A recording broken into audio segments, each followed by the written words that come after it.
We got a bunch of news for you today for Nintendo Switch 2. Some of it dealing with some cool stuff like some pre-order updates, including timing and... The 24th? That's today! I need to go to GameStop.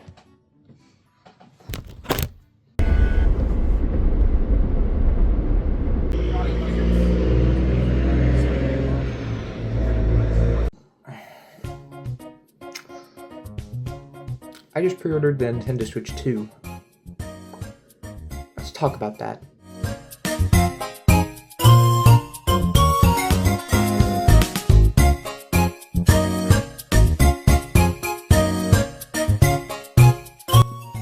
Now, when it comes down to Nintendo Switch 2, a lot of people have a lot of problems with the console, and I'll go over all of those in this video. And stick around, it's a long one, but it's one I enjoyed very much. Now, of course, a major complaint with a lot of people is the Nintendo Switch 2's price. Now, honestly, for me, it's not all that bad, considering that for almost around the same price, maybe a little bit higher, you could get a Steam Deck. Now, I know what you're gonna say. Whoa, you could get a Steam Deck for the same price. Why are you buying a Nintendo Switch 2? Here's the thing. Switch 2 is just a smidgen more powerful. Think about it like this, right? You have the Steam Deck. The Steam Deck might be able to play more games, but it doesn't look as good. I mean, from what I can tell, it goes up to 1080p, maybe? I don't know if that's true. Don't quote me on that. But the Nintendo Switch 2 can go up to 4K. Also 1080p, but that's in handheld mode. And this doesn't have a docked mode, which means it can't go any higher, and it's kind of limited in what it can do. Hey, interrupting in here in the middle of the video, just when I was talking about the Steam Deck, I looked it up. You can get up to, the native resolution is 1280 by 800, but it can output 4K when it's docked, but it doesn't come with a docking. You have to buy it separately, so I don't know why that's advertised. And the dock comes separately, so I mean, it's kind of the same package, but you have to buy the dock separately, and the dock comes with the Switch 2. I mean, I don't know. Make your own decision. Back to the normal video. Not to mention the base model for $400, you get an LCD screen. And for the higher price of $549, not including tax, you get an OLED screen. I can't lie. That's not with any games. And if you don't have a Steam account, you don't get any of the games. You have to buy them all back. A Nintendo Switch 2 will be backwards compatible with some games. Some of them are a little iffy on because it's an emulator for the Nintendo Switch 1 stuff, which is a little weird, I can't deny. But when it comes down to it, I mean, come on, it's a no-brainer. If you're thinking about buying a Steam Deck, get a Switch 2 instead, at least if you already had a Switch 1. The Switch 2 will be able to run so many games. I mean, it's already launching with, what, a Mario Kart on the first day? Are you kidding me? Especially if you buy the $500 one, you get Mario Kart for $50 instead of $80. I'll get into that later.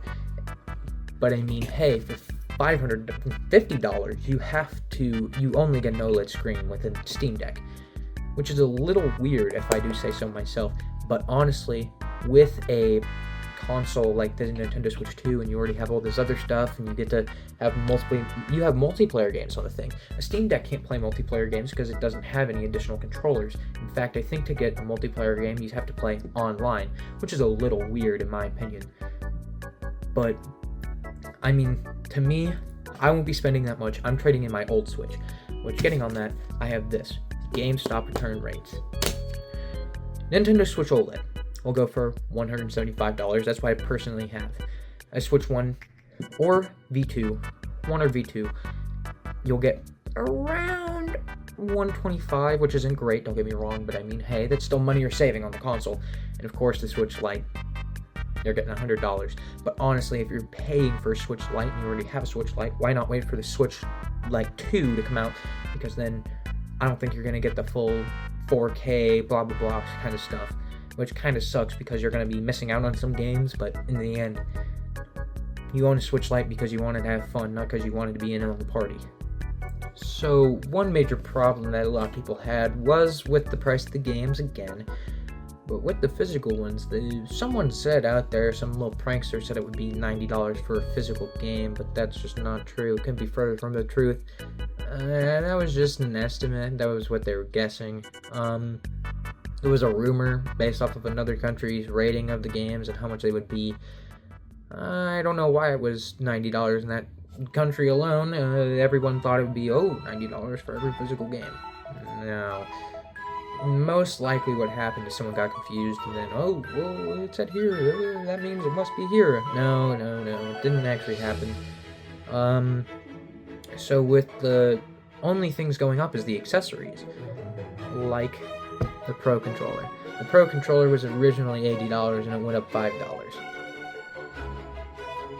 I mean, that's like a cough in the grand scheme of things. If you're buying a Nintendo Switch 2, I think you could spare an extra $5 on your Pro Controller. Joy-Cons, though, those also went up another $5. Again, if you're buying Nintendo Switch 2, I think you could cough. Everything seems to only go up $5. Honestly, if you're complaining about $5, think about it like this.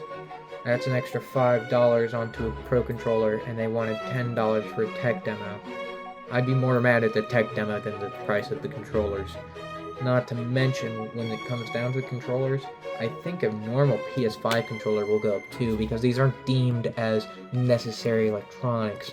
They're deemed as toys, at least by the laws of tariffs, which means you're not going to get all that better of a price on it. And honestly, when it comes down to it, some of these are pre-owned and whatever. So if you're gonna buy a Pro Controller, I'd recommend waiting a couple months till someone realizes, hey, I don't need it. The good news is, all Joy-Cons and Pro Controllers are backwards compatible. So if you're thinking about going to the GameStop and trading in your Pro Controller because you want the new one, I'd hold up for a minute. You don't really need to change it all that much. Especially considering I don't know how many new adapters in Nintendo Switch 2 there are going to be where you need something like an audio jack on it. I don't even think it's for audio. I think it's for microphone support only, which I could be wrong, but I'm not 100% sure. When it comes down to it, this is the way I'm looking at it. There's a $5 bump on all the controllers and all accessories. Bad? Yeah, kinda. But also, in the grand scheme of things, I don't think that's that bad. It could have gone up $10, $20. If they're stupid enough, $30. But honestly, I don't think it would be that bad, especially considering what you're paying already for what it was originally. So I think you could spare an extra $5 on top of that. Honestly, another problem that people had was also with the games. The key cards. People did not like that. They said, well, why, blah, blah, blah. From what I understand, and from what I have heard, this will be for select games only. So games like Cyberpunk will be fully loaded onto a cartridge. But games like Street Fighter 6 are going to be digital game code because they don't think they could fit all that onto a game card. So think about it like this. You have two SD cards. One of those SD cards, you have a full movie on it, right? And it can support a full movie. You just compress it a little bit better. And then you have a friend who doesn't think they could support a whole movie on their SD card. So what they do is they segment it into clips and they send it to you individually. That's the best way I could describe it. But games like Alan Wake, I don't think Alan Wake 2 will come to the Nintendo Switch 2. I'll gladly chew on my own wallet if it does. But I don't think it'll be that big of a problem. Think about it. Alan Wake 2, when it originally released, was a digital-only game. The only way to get your friends to play it was if you shared your console information and you gave them access to it. Now, let's say, like, if Cuphead originally came out on the Nintendo Switch 2, well, by the physical one because now it's just a digital card, like a digital key, right? You own the game. It's like having a key to a door, right? It's a key to your apartment. You own the apartment inside, but you use the key to get in, and so other people can. So it's like handing off the key to your apartment to your best friend to let them in for a week. It's just a way for people to share the games. And you still need the cartridge to play the game. So it's a cartridge without the information on it. And don't get me wrong, how many games have done this before where they have a data disc and a separate disc? Technically, if you think about it, Cyberpunk had a data disc, which means the real play disc was just a way for it to confirm that you actually owned it. And I don't know how to feel about people being mad about that. They were okay with games having data discs, but this is completely different. For what reason? It's just a way to share digital games, really. I mean, how many digital games are there? Now it gives a way for publishers on the console with the digital only part of the Nintendo eShop that was on there where it tell you the best sellers digital only. Now you can get physical games of those digital games. It's not really physical. Like I said, it's weird. It's hard to describe. But when it comes all down to it, I don't really care. I'm still going to buy a lot of physical games. Maybe more digital because I'm one of them weirdos. I own a good chunk of physical games right over there, tell you what. But one man only has so much shelf space. I collect action figures now, and I'll tell you what, my shelves are getting packed. So, I mean, it doesn't really affect me all that much. Most times games go on sale, at least for different consoles. Nintendo is notorious for not doing that, but you can buy like a pre-owned game. That's what you're gonna get. You're gonna get a pre-owned game. So, I mean, in the end, this whole debacle has been kind of weird. People haven't liked the camera support. People haven't liked this and that and that. And it feels like people are getting so overshadowed by the tiniest of things that they forget how awesome the Switch 2 is. It's the same level as a Steam Deck, but it's a home console at the same time. You can take it on the go. If it's playing Hogwarts Legacy and even Cyberpunk 2077, and it looks better than on a PS4 Pro, why is everyone so negative about it? And that's what I want to know. Honestly, when it all comes down to it, I think it's going to be an amazing console. Nintendo wouldn't have released this if they thought it was a bad console. Don't get me wrong.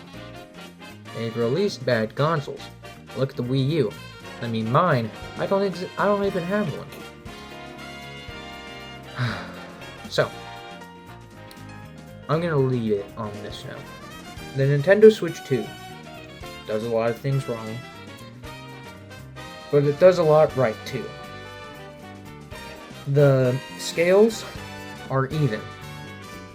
I don't think one's worse than the other. I don't think one's better than the other. I think you just gotta live with it. Honestly, I think that's what a lot of people did when the PS5 came out and had no games. Yeah, no one likes no games on a new console. At least Nintendo's coming out swinging with a Mario Kart. What did Sony release? 2 games? One a tech demo and one a FromSoft game? No, don't get me wrong. I think Nintendo's learned a lesson. They're making FromSoft games now. I mean, hey, that's grown up. But I think Nintendo's coming out swinging, and I think they're going to do well. I think this console will do well. I hope it does well. I like Nintendo. They don't like me, but I like them. Not really. Most of the time I do. I have a lot of complaints about Nintendo, and I'll be very open with that. But I mean, when it comes down to it, I'm ready for this console. It's got so much cool stuff. A mouse control on the Joy-Con. Who thought of that? Give that man a raise. Or pay decrease, because it made it a little bit more expensive. But that's cool. Something that stands up from the original Nintendo Switch. I mean, I'm really excited for this console. What can I say? When June 5th rolls around, it's going to be a happy day for this man. Also, because June 4th I'll be at GameStop locally, and I'm going to be honest, I'll be there for the midnight release. And I'm pretty excited for the midnight release. Last midnight release I went to was The Legend of Zelda Tears of the Kingdom. I'll tell you what, that was an experience. Anyway, I'm going to leave it off here. And please, like, subscribe, tune in for my video of me picking it up. Either I'll do a video or I'll do a live stream, all depend on what it is. But expect a lot of Nintendo videos coming out, a lot of video game videos, a lot of different variety of videos. This is gonna be a different channel, honestly. It's gonna be a little bit of this, a little bit of that, different passion projects of mine, different projects all in general, different videos, different tones, stuff like that. So please like and subscribe, follow me along with the adventure, and please tell me, are you excited for the Nintendo Switch 2? If you're not, you really should be. But I'll leave it off there. See you guys later.